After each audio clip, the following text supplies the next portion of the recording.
অনিক সাহেব সন্তানের বাবা না। গরিব ঘরের রাজপুত্র বলছে টান টান উত্তেজনা, প্রত্যেকটি পর্বই যেন ধামাকা কিছু নিয়ে আসছে। একটি পর্ব দেখলে পরবর্তী পর্বর জন্য অপেক্ষা করে গরিব ঘর রাজপুত্র নাটকের দর্শকরা। প্রত্যেকটি পর্বই ধামাকা কিছু থাকছে।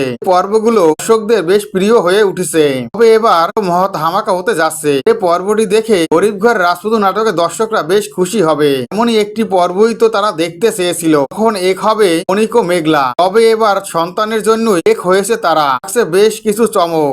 তাহলে আগামী পর্বটি সম্পর্কে আমরা জেনে নেই। গরিব ঘরের রাজপুত্র দ্বন্দ্ব লেগেই আছে অনিক ও মেঘলার সাথে। অনিক কিছুতেই স্বীকার করতে চায় না এই সন্তান তার, কিন্তু মেঘলাও হাল ছাড়ার পাত্র নয়। মেঘলা জানিয়ে দেয় এই সন্তানের বাবা আপনি, আপনাকে পিতৃ পরিচয় দিতে হবে। তো কোনোভাবেই এই সন্তানের পিতৃ পরিচয় দিতে চায় না অনিক। তখনই মেঘলা থানায় আসে। মেঘলা থানায় এসে অনিকের নামে মামলা করে। অনিকের নামে মামলা করলে এই কথা শুনে অনিক সাথে সাথে থানায় আসে। অনিক থানায় এসে অফিসারকে বলে এই সন্তান আমার নয়, কিন্তু মেঘলার নামে মামলা করব। দুজনে তর্ক লেগে যায় থানায় বসে। তখনই দেখা যায় অফিসার একটি বুদ্ধি বের করে। অফিসার বলে ডিএনএ টেস্ট করালে আসল সত্যিটা বেরিয়ে আসবে। ডিএনএ টেস্ট করালে বোঝা যাবে এই সন্তানের বাবাকে। যদি আপনি এই সন্তানের বাবা হন, ডিএনএ টেস্টের রিপোর্ট দেখলেই বোঝা যাবে। এই কথা শুনে রাজি হয়ে যায় অনিক ও মেঘলা। দুজনই চায় ডিএনএ টেস্টটা হোক। পরে দেখা যায় মেঘলা ডিএনএ টেস্ট করানোর জন্য হসপিটালে চলে আসে। মেঘলা হসপিটালে এসে ডিএনএ টেস্ট করায়। সেই রিপোর্ট নিয়ে থানায় চলে যায় মেঘলা। মেঘলা থানায় গিয়ে অফিসারকে সেই রিপোর্টটি দেখায়। রিপোর্টে স্পষ্ট বোঝা যাচ্ছে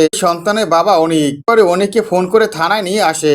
রিপোর্টটি দেখে অবাক হয়। অনিক বলে ভুল করেছি, কাকা কাকির কথা শুনে ভুল করেছি। মেঘলা তুমি আমাকে ক্ষমা করে দিও। এই সন্তান আমার। এই সন্তান পিতৃ পরিচয় বড় হবে, আমার পরিচয়ও বড় হবে। এরপরে দেখা যায় অসুস্থ হয়ে পড়ে মেঘলা। আর তখনই মেঘলাকে নিয়ে হসপিটালে ছুটে আসে অনিক। গরিব ঘর রাজপুত্র নাটকের দর্শকরা এমন একটি পর্ব দেখতে পাবে। যদি ভালো লাগলে অবশ্যই একটি লাইক করুন। গরিব ঘর রাজপুত্র নাটকের পরবর্তী আপডেট পাওয়ার জন্য আমার চ্যানেলটি সাবস্ক্রাইব করে বেল আইকন অন করে রেখো। ধন্যবাদ।